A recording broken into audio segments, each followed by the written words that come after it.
membangun dan menjaga harga diri.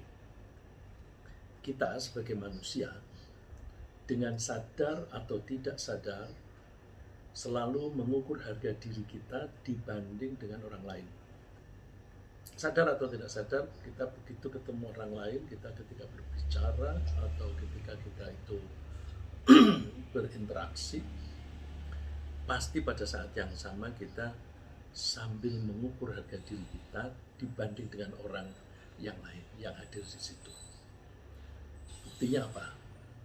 Buktinya ketika kita berbicara dengan orang lain, kita akan memilih kosakata dan intonasi yang bersesuaian dengan penilaian kita tentang harga diri kita dalam kaitannya dengan harga diri orang lain.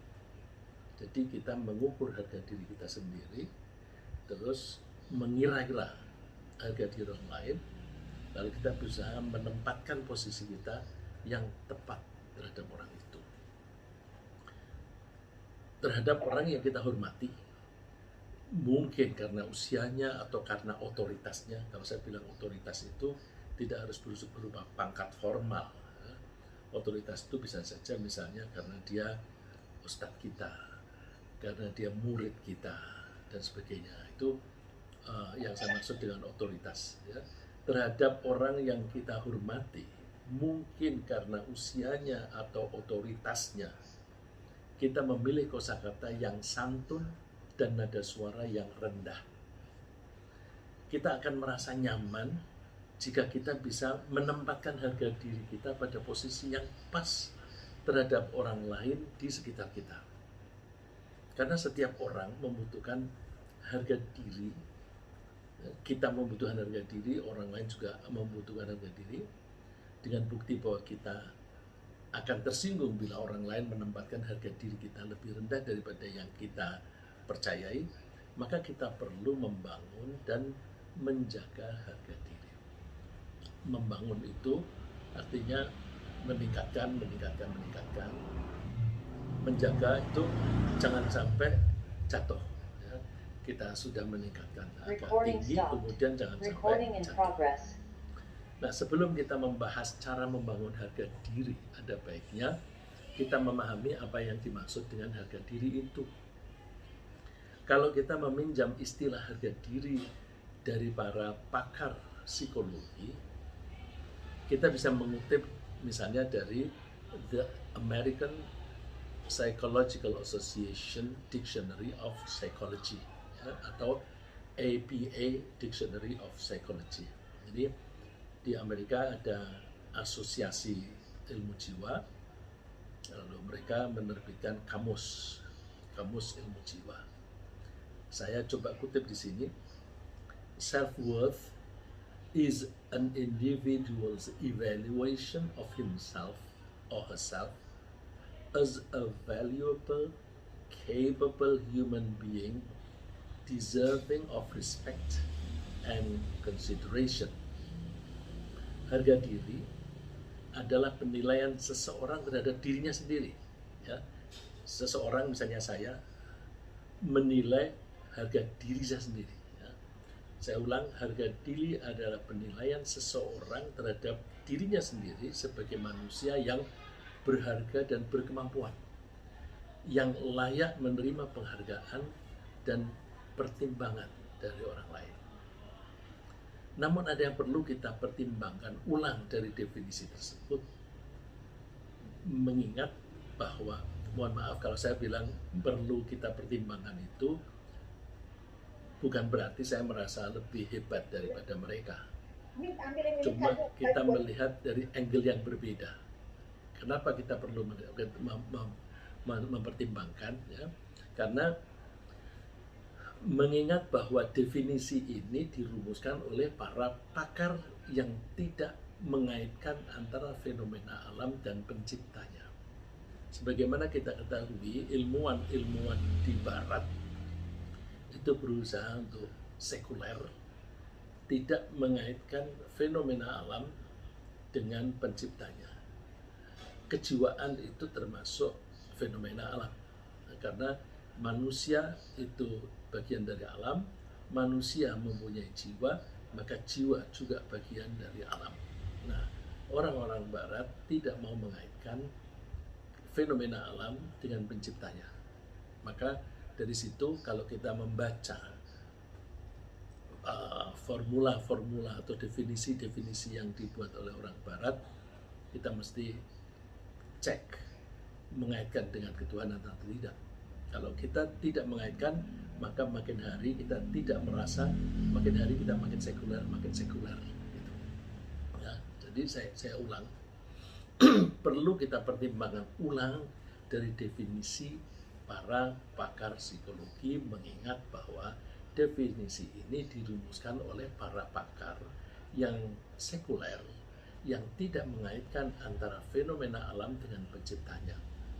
Bagi mereka, penilaian harga diri harus dari internal diri orang itu, dari kita masing-masing, bukan dari luar. Jadi kita mempercayai bahwa harga diriku itu sekian. Jadi bukan dari orang lain. Wah kamu hebat, bukan itu. Orang lain bilang hebat atau wah kamu bisa apa begitu, itu tidak berpengaruh. Yang penting adalah penilaian kita terhadap diri kita sendiri. Ya, ada benarnya, tetapi kita mempunyai batasan-batasan tertentu jika berkaitan dengan keimanan. Nah, banding nggak? Orang-orang yang beriman menganggap bahwa kemuliaan termasuk harga diri hanyalah milik Allah. Harga diri itu kan termasuk tingkat kemuliaan seseorang. Nah, karena membahas tentang kemuliaan, maka kita membahas bahwa semua kemuliaan itu hanya milik Allah. Dan karena itu, kalau kita menghendaki harga diri, kita mesti mengharapkan harga diri itu datangnya dari Allah. Kalau kita mengharapkan datangnya dari Allah, maka kita harus mengikuti cara-cara yang dibimbingkan oleh Allah. Saya kutip ayat Quran, ayabtaghuna indahumul izzata fa innal izzata lillahi jami'a. Apakah mereka itu mengharapkan kemuliaan? Izzah itu suka diartikan sebagai power atau kekuatan. Tapi izzah juga berarti harga diri atau kewibawaan pribadi. Itu izzah. Jadi tergantung konteksnya apa. Saya cenderung dalam konteks pembahasan kita ini, izzah kita artikan sebagai kemuliaan. Apakah mereka mengharapkan kemuliaan dari mereka? Ini kalimat sebelumnya itu bahwa banyak orang-orang mukmin mengharapkan kemuliaan dari orang-orang kafir. Nah, kalau misalnya orang itu menganggap bahwa kemuliaan bisa diperoleh bila dia mendapatkan pangkat atau mendapatkan jabatan, maka mereka akan mengharapkan jabatan itu kepada kingmaker. Kalau kebetulan kingmakernya itu orang kafir, maka banyak orang muslim tetapi nempel pada orang-orang kafir itu supaya diberi jabatan. Saya kira dalam konteks sekarang ini, tahun politik, kita lebih mudah memahami itu karena kita lihat ada politisi-politisi yang lebih cenderung menempel kepada orang-orang yang tidak suka pada Islam karena diharapkan nanti mereka itu bisa memberi jabatan. Ya. Jadi apakah mereka itu, artinya orang-orang yang tidak mengharapkan kepada Allah, itu mereka itu mengharapkan kemuliaan dari orang lain, dari orang kafir. Fa innal izzata lillahi jami'a. Nah, poin saya di sini. Padahal sesungguhnya kemuliaan itu semua milik Allah. Ada kata semua, jami'an, semua milik Allah.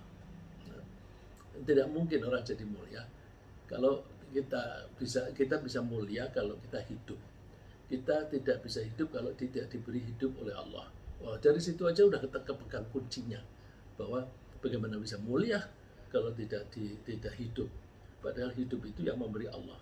Nah, itu, kalau kita ambil dari core-nya atau dari hulunya, udah kita tangkap bahwa kita pahami bahwa kemuliaan itu memang milik Allah.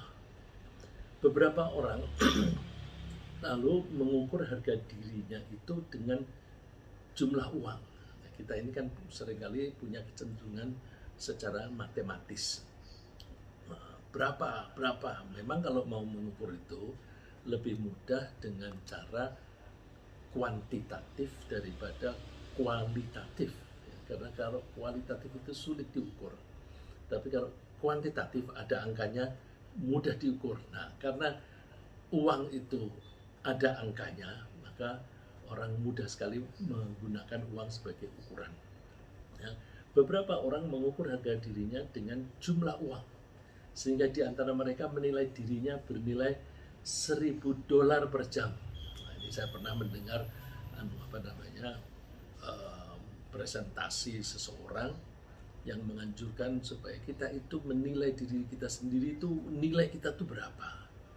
Kalau kita menilai 1 jam kita ini adalah $1.000, maka kalau saya menjadi konsultan, orang kalau mau konsultasi dengan saya, dia harus membayar $1.000 per jam.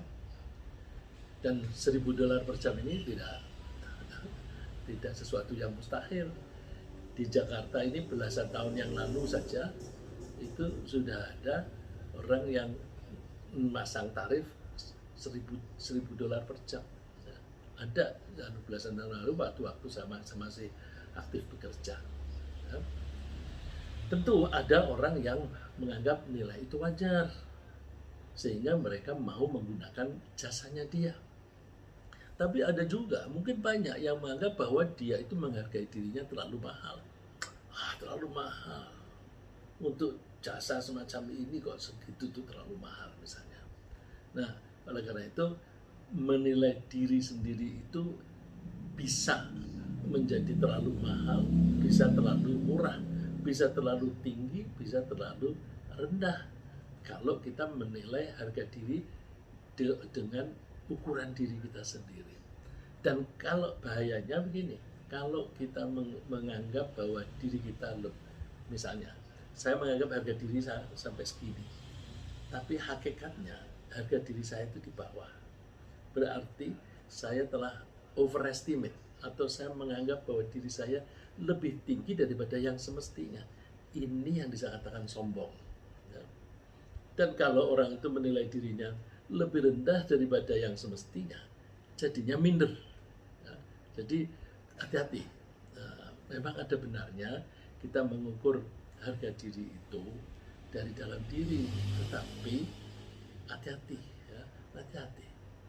Allah mengharapkan kita menilai diri kita itu sedang-sedang aja lah, nggak usah merasa diri terlalu tinggi atau rendah, sedang-sedang aja.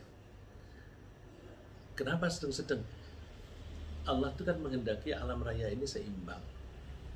Kalau kita menganggap diri kita itu sedang-sedang, berarti kita menganggap diri kita itu average. Kita tidak lebih hebat daripada orang lain dan tidak lebih rendah dari orang lain. Kok begitu? Iya, karena setiap orang pasti punya kelebihan, tapi juga sekaligus punya kekurangan. Jadi kalau misalnya seseorang menganggap bahwa aku lebih di bidang apa, tapi di bidang lain kurang. Jadi kalau begitu, nggak usah lah ngaku terlalu tinggi, tapi juga jangan terlalu rendah, sedang-sedang aja. Ya, tidak terlalu tinggi, tidak terlalu rendah. Penilaian ini kita ekspresikan dalam bentuk perilaku. Ya, karena keyakinan kita bahwa harga diri saya itu average, rata-rata. Nah, nanti itu akan tercermin di perilaku kita. Kalau misalnya saya menganggap diri saya itu lebih tinggi daripada orang lain, cara berjalannya saja saya sudah petenteng, kayak sombong begitu. Jadi pikiran kita itu akan tercermin di bahasa tubuh. Allah menganjurkan kita berperilaku itu sedang-sedang saja. Coba kalimat yang Allah sampaikan pada kita, waqsid fi masyik.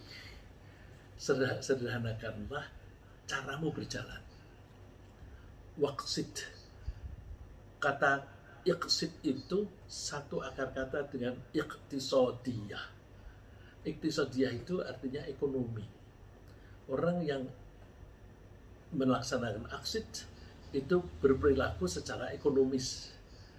Ekonomis itu berarti apa?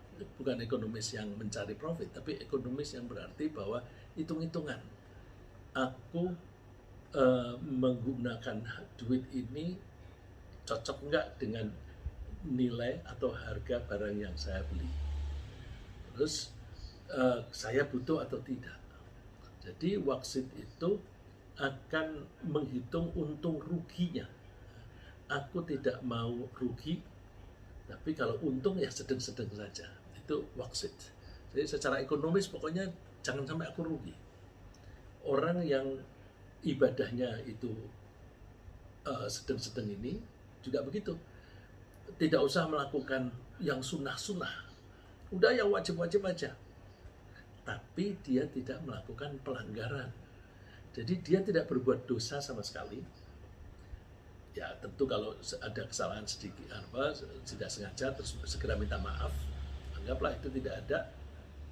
Tapi dia juga tidak melakukan kewajiban, tidak melakukan ibadah melebihi yang wajib. Udah yang wajib-wajib semua aja dipenuhi, nggak ada tambahan. Orang itu masuk surga apa neraka? Surga. Ya. Jadi kalaupun tidak mempunyai amal banyak, tapi kalau dia tidak punya dosa, ya dia tidak layak masuk neraka, tempatnya surga. Nah, waqsid fi masyik ini bersedang-sedang saja kamu berjalan itu. Waghdud min sautik, dan rendahkanlah suaramu. Terus Allah mengilustrasikan inna ankaral aswati la sautul hamir. Seburuk-buruk suara itu suara khimar, suara keledai. Teriak, tapi nggak ada isinya. Ya. Jadi kita juga sering melihat orang yang yang knowledgeable, yang banyak ilmu, biasanya bicaranya nggak usah pakai suara yang tinggi, pelan saja. Tapi orang yang tidak berilmu punya kecenderungan nadanya tinggi. Tapi tentu ini tidak bisa digeneralisir. Misalnya seorang yang biasa di kapal, pelaut begitu, karena sering di laut dengan ombak yang gemuruh, maka ketika mereka berbicara selalu teriak. Ketika mereka turun di darat, mereka ngomongnya teriak. Ini karena pengaruh ya. Jadi teriakan ini tidak sama dengan yang lasotul hamir karena kebodohan. Ya. Lalu bagaimana cara membangun kemuliaan? Menurut Allah, orang yang paling mulia adalah orang yang paling bertakwa. Orang yang paling nurut, paling tunduk kepada Allah. Kok bisa begitu? Iyalah, kita itu bisanya mulia tergantung kita nempel kepada siapa. Kalau saya menjadi pembantunya presiden, tentu saya menjadi lebih mulia dibanding dengan saya menjadi pembantunya kepala rumah tangga biasa. Kalau membantu kepala rumah tangga disebut pembantu rumah tangga. Tapi kalau membantu presiden disebut menteri. Nah, kalau kita itu selalu membantu atau mengabdi kepada Allah, maka kita ini menjadi pembantunya Allah. Kemuliaan kita tergantung siapa yang kita layani, siapa yang kita hormati dan sebagainya. Oleh karena itu, wajar kalau Allah mengatakan orang yang paling mulia adalah orang yang paling bertakwa, orang yang paling nurut kepada Allah. Dengan demikian, kalau kita menginginkan kemuliaan, kita bisa memperolehnya dengan cara meningkatkan ketakwaan dan penilaian seberapa tingkat ketakwaan ada pada wewenang Allah. Maksud saya, kalau tadi kan dikatakan oleh ahli psikologi, menilai harga diri itu pada diri kita sendiri. Kalau kita menganggap harga diri itu bisa diperoleh dengan takwa, kita tidak boleh mengukur ketakwaan kita sendiri, kemudian kita mengatakan aku ini orang yang bertakwa. Nggak bisa. Ya. Kita suka mendengar kalau dalam omongan sehari-hari, sebagai warga negara yang baik, berarti dia menilai diri sendiri warga negara yang baik. sebagai anggota DPR yang terhormat. Dia menilai dirinya sendiri terhormat. Dia mengatakan anggota DPR terhormat, tapi orang seringkali tidak mau menyebut DPR, menyebutnya orang Senayan sana. Menyebut jabatannya aja tidak mau, tapi disebutkan Senayan. Nah, itu berarti ukuran yang disematkan oleh diri sendiri belum tentu cocok. Allah mengatakan orang yang paling mulia adalah orang yang bertakwa. Inna akramakum indallahi atqakum.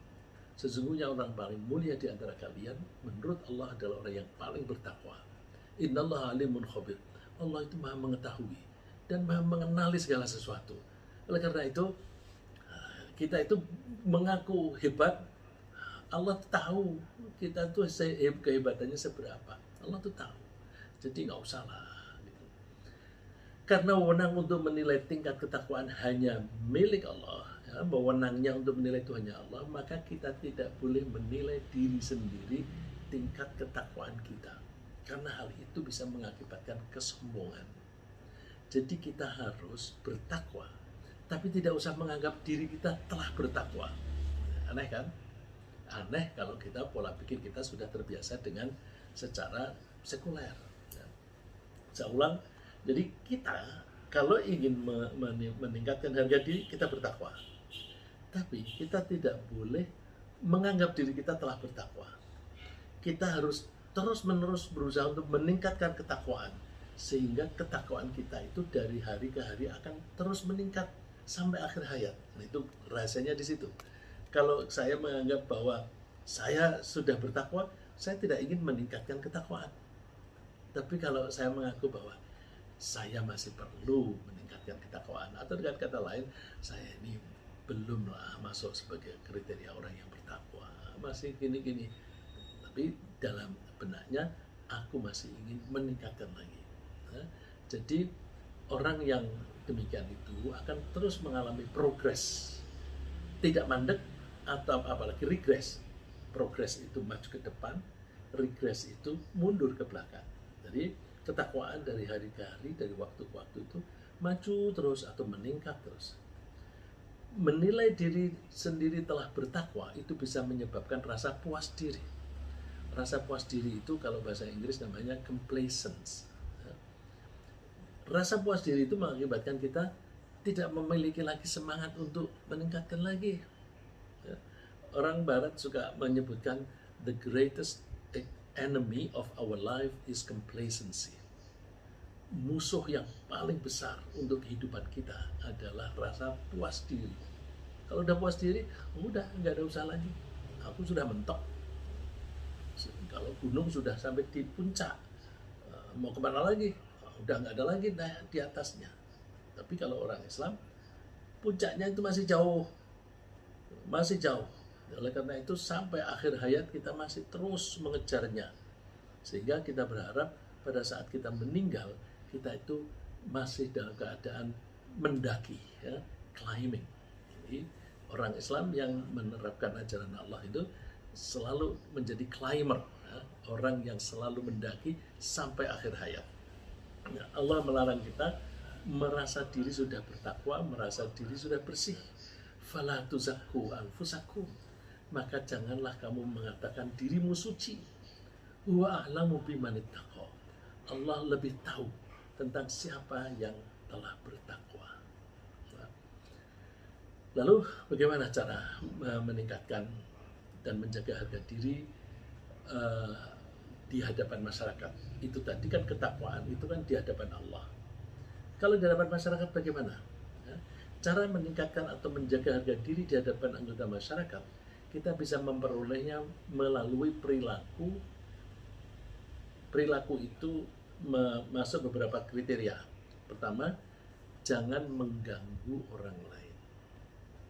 Yang kedua, usahakan apapun yang kita lakukan itu menguntungkan orang lain.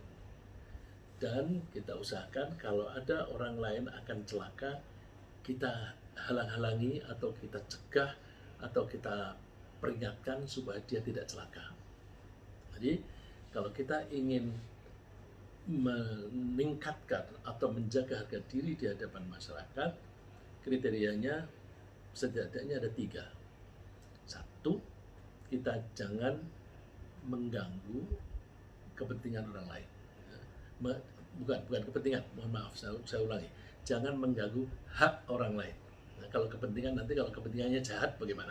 Nah, jadi jangan mengganggu hak orang lain. Terus kalau kita berperilaku, kita usahakan apapun yang kita lakukan itu menguntungkan orang lain. Dan kita berusaha untuk menghindarkan orang lain jangan sampai celaka. Nah, kita umat Islam semestinya layak menjadi orang-orang yang memiliki self-worth. Nah, self-worth itu harga diri dalam bahasa Inggris seperti definisi tadi kan. Kita orang-orang Muslim mestinya memiliki harga diri yang tinggi karena kita memiliki semua karakter tersebut. Misalnya, kita ini menjaga agar orang lain tidak merasa kita rugikan, tidak kita sakiti, baik secara fisik maupun secara mental. Firman sabda Nabi ringkas sekali, man salimal muslimuna min lisanihi wa yadihi. Ketika Rasulullah ditanya oleh seseorang, praktek Islam yang bagaimana sih yang paling bagus? Jawabannya, orang lain itu selamat darinya, selamat dari mulutnya maupun dari tangannya. Dari mulut. Kalau omongan kita itu menyimpang, maka bisa menyebabkan orang sakit hati. Kalau tangan kita suka memukul orang lain, kita bisa menyebabkan orang lain itu sakit secara fisik. Jadi kita orang Islam tidak boleh menyakiti orang lain baik secara fisik maupun secara mental. Nah, kalau kita tidak merugikan orang lain, insya Allah kita aman. Nah, orang Islam yang baik, terutama kaum lelaki, itu tidak membebani orang lain secara ekonomi. Karena apa? Mereka mencari penghasilan sendiri untuk diri mereka dan keluarganya. Ini kan berarti tidak membebani orang lain. Hal ini dicontohkan oleh Nabi Daud. Nabi Daud itu sekaligus raja. Beliau makan dari hasil kerjanya sendiri meskipun beliau adalah seorang raja. Kata Rasulullah SAW, ma'akala ahadun ta'aman qattu khairan min ayyakula min amaliyati. Tidaklah seseorang itu makan suatu makanan yang lebih baik daripada dari hasil karya sendiri. Jadi kita bekerja, kita dapat gaji atau upah, terus kita beli makanan, itu adalah makanan yang bagus, yang paling bagus. Terus Rasulullah memberi contoh, wa inna nabiyallahi Dawud alaihi salam kana yakulu min amali yadihi. Nabi Dawud itu makan dari hasil kerja tangannya sendiri, bukan dari jabatan dia sebagai raja. Beliau itu pekerjaannya membuat baju besi. Beliau mungkin orang yang pertama membuat baju besi, karena waktu itu kalau perang pakai pedang, pakai tombak, supaya tombak atau pedang itu mengenai badannya, maka dilindungi dengan baju besi. Nah, Nabi Daud membuat itu. Dari hasil itu beliau membeli makanan untuk memberi nafkah pada dirinya sendiri dan keluarganya. Itu seorang raja. Mana ada sekarang seorang raja yang seperti itu. Kemarin ada seorang pembantu bupati saja, dia merasa rikuh karena gaji dia 50 juta, uang makannya dia, tunjangan makan itu 100 juta, 2 kali lipat dari gaji. Itu baru uang makan, belum uang kendaraan. Nah, terus jadi intinya bahwa kita jangan membebani orang lain, termasuk ketika kita itu mengkonsumsi, jangan mengharapkan pemberian orang lain. Yang berikutnya, kita akan memperoleh harga diri yang tinggi jika kita mau memperbanyak sedekah. Jadi bukan kita minta, tapi malah kita memberi. Karena sedekah itu bisa meringankan beban orang lain. Kalau kita itu banyak bersedekah, banyak orang yang merasa bebannya itu teringankan, maka otomatis mereka akan senang pada kita. Otomatis mereka akan menghormati kita, meskipun kita tidak minta dihormati. Kita bersedekah jangan mengharapkan dihormati orang. Karena apa? Dihormati orang itu by produk sampingan. Jadi jangan mengharapkan itu. Yang diharapkan apa? Ridhonya Allah aja, pahala dari Allah, dari dia nggak usah. Itu mekanisme alam, ya, mekanisme yang dibuat oleh Allah bahwa orang kalau diberi maka dia akan menghormati yang memberi. Kalau ada orang diberi tidak menghormati, dia yang tidak normal. Tapi orang yang normal pasti akan menghormati. Nah, jadi orang Islam kalau ingin meningkatkan harga diri, perbanyak sedekah. Tapi sedekahnya karena Allah, bukan karena supaya orang itu memilih saya sebagai kepala daerah atau kepala negara. Nah, Rasulullah mengatakan, al-yadul ulya khairum min al-yadis sufla. Tangan yang di atas itu lebih baik daripada yang di bawah. Yang memberi itu lebih baik daripada yang menerima. Wa beda biman ta'ul. Kalau memberi kepada siapa? Mulai dengan orang yang di bawah tanggungan kita. Jangan orang lain diberi sedekah tapi keluarganya kekurangan. Ada, saya pernah ketemu orang yang semacam itu. Suka ngasih pada orang lain tapi istrinya tidak dikasih belanja yang cukup. Itu salah, ya. Mulai ibda biman ta'ul. Mulailah dengan orang yang di bawah tanggunganmu. Wa khairus sadaqah an dhahri ghina. Sedekah yang baik itu adalah ketika kita memiliki, ketika kaya. Mumpung aku punya, mumpung aku masih bekerja, nanti kalau aku sudah pensiun aku tidak bisa bersedekah. Banyak orang yang tidak begitu. Ya aku sekarang punya duit, tapi nanti kalau pensiun nggak punya, udah ini aku simpen aja untuk cadangan besok misalnya begitu. Tapi makanya disebut oleh Nabi, sebaik-baik sedekah adalah sedekah pada waktu kita tidak butuh. Wa may yasta'fif yu'iffakullah. Kalau dia dalam keadaan pas-pasan, kalau dia tidak mau mengemis, maka Allah akan memberi kecukupan. Wa may yastaghni yughnihillah. Kalau dia merasa dia ingin tidak mengganggu orang lain, nanti Allah akan mencukupi dia. Jadi percayalah kepada Allah. Kita juga akan memperoleh harga diri yang tinggi jika kita suka menolong orang lain untuk mengatasi permasalahannya. Sedekah itu sebenarnya bagian dari ini, ya. Tapi ini lebih luas, ya. Jadi kita usahakan menolong orang lain yang mengalami kesulitan dan kita merasa aku bisa bantu. Jadi kalau begitu ada orang menghadapi problem, kita nangkapnya kesempatan bagiku untuk dapat pahala. Ini kalau orang bisnis kan, begitu ada orang punya problem, itu kesempatan berbisnis, ya, itu business opportunity. Ada problem misalnya, di sini tidak ada pasar, orang sulit kalau mau belanja, itu problem. Nah, kesempatan bagiku untuk berdagang di sini, buka toko sembako, nanti kan laris. Jadi, itu kalau bisnis. Nah, kalau kita mengharapkan pahala, begitu ada orang mempunyai problem, tolong. Nanti kita akan mendapatkan pahala.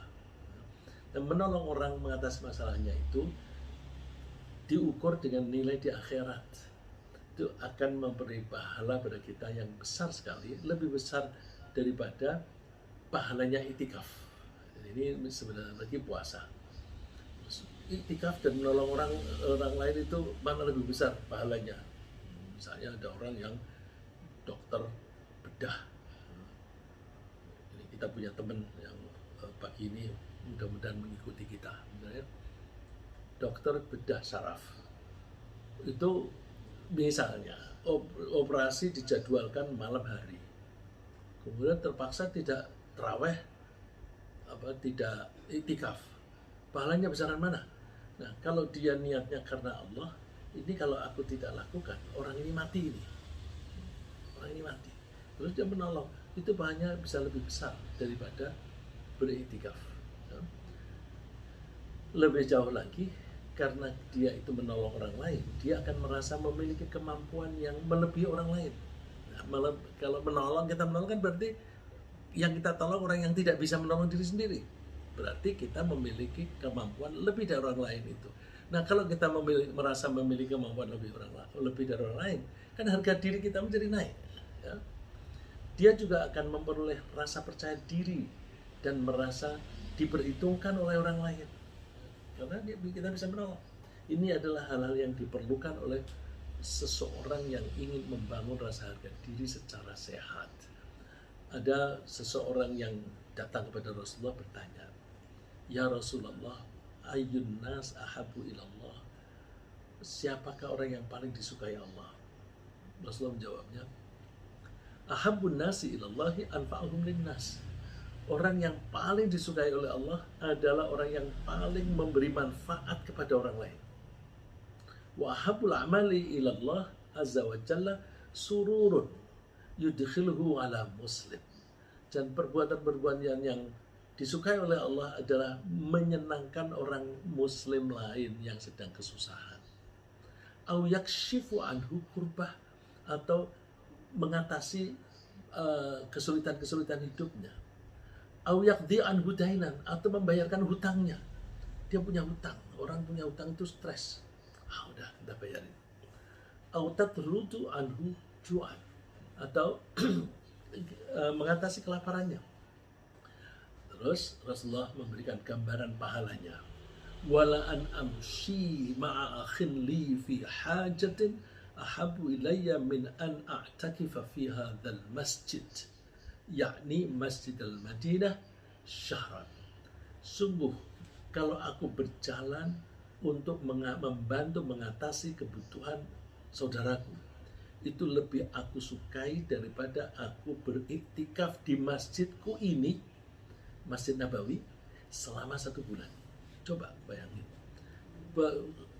sholat di Masjid Nabawi itu kan dilipat gandakan 100 kali dari masjid kita.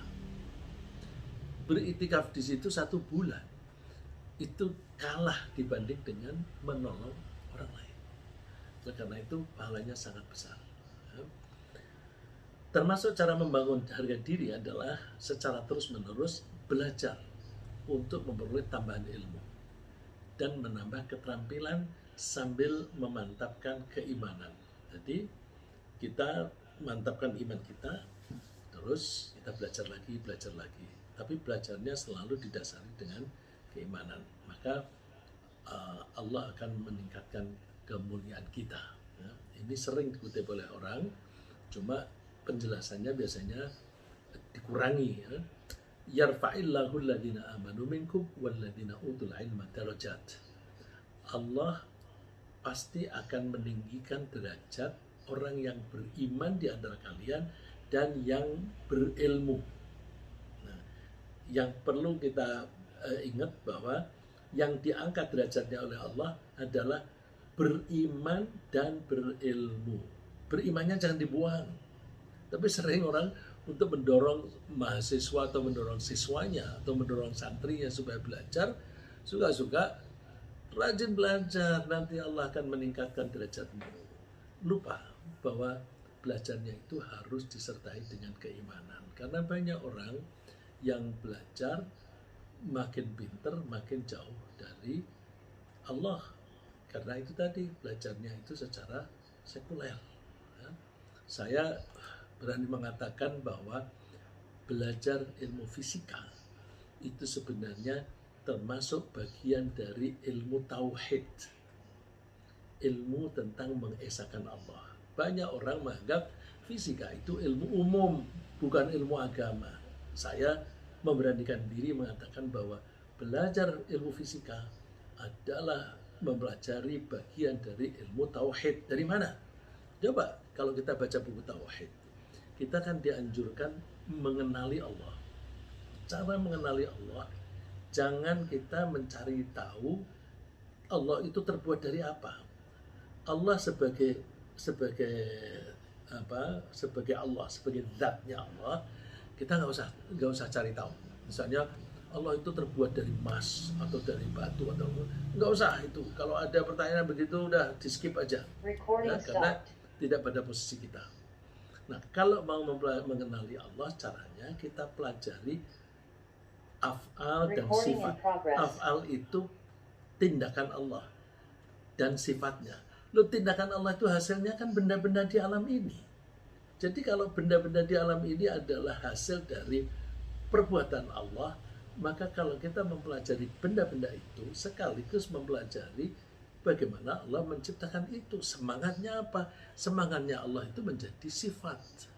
Nah, jadi dengan begitu kita akan sulit memperkuat ilmu tauhid kita kalau kita tidak mempelajari ilmu fisika.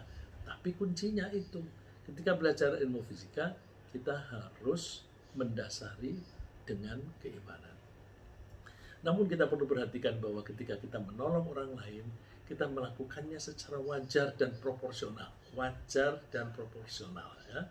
Menolong secara berlebihan itu bisa menyebabkan orang lain yang ditolong itu menjadi menggantungkan diri pada pertolongan orang lain dan tidak memiliki semangat atau bahkan tidak memiliki keterampilan untuk menolong diri sendiri. Nah, jadi kalau kita mau menolong orang lain yang proporsional, ya dia butuh dikasih sedekah, kasih. Tapi kalau berlebihan nanti orang itu malas bekerja. Nah, ada contoh orang mencari harga diri dengan cara menolong orang lain.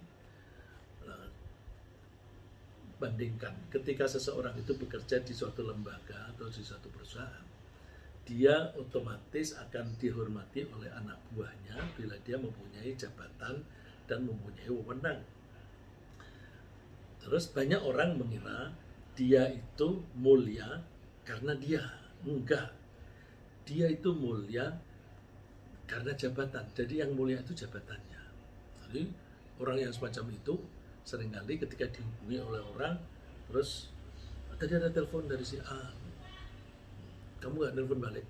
Enggak, siapa yang butuh? Siapa yang butuh? Kan aku direktur utama misalnya begitu, kan aku jenderal, kan aku menteri. Nah, itu siapa yang butuh?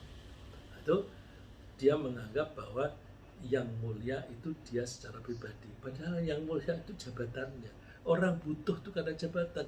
Nanti begitu jabatan itu lepas dari dia tidak lagi dihormati. Nah, orang semacam ini seringkali mengalami post power syndrome. Kok nggak ada orang menghormati aku lagi ya? Terus dia merasa hidupnya tidak berguna. Nah, orang semacam ini kadang-kadang lari ke cucu. Bumbung ada cucu, nah sekarang aku udah pensiun. Nah, udahlah pekerjaanku ini MC, ngomong cucu.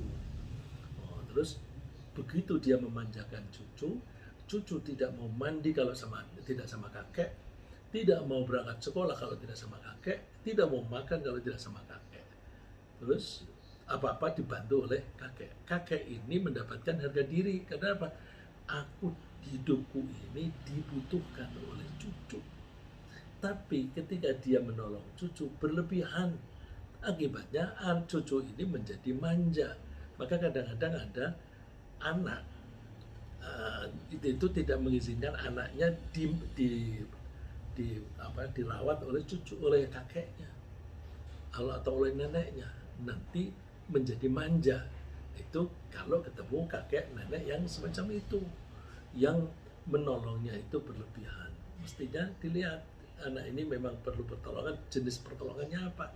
Kalau jenis pertolongannya dia perlu dilatih untuk mandiri, coba bagaimana cara mendidiknya supaya mandiri dan seterusnya.